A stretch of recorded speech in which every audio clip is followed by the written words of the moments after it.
People ask me about brakes and how fast they wear and when they should change their brakes. As a rule of thumb, most brake jobs, depending on city driving, can go from 40,000 to 80,000 miles.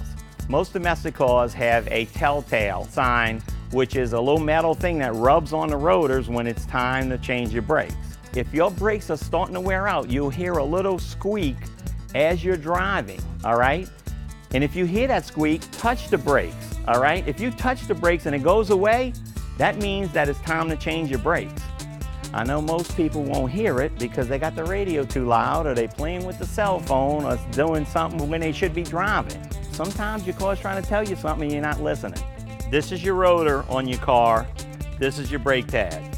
And what happens is when the brake pad wears down enough, that little squealer will rub against the rotor and make the little squealing noise we talked about.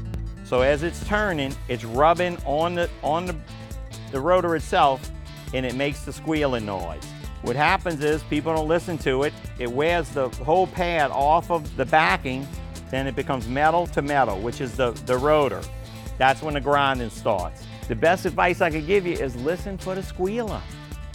That's the best advice, because let me tell you, if you don't listen for the squealer when you bring it to me, you're gonna be squealing when I give you that bill. I'm Adrian, and that's the brakes. That's all the time we have for this week's Driven, and I'd like to drive off into the sunset, but I can't find my car.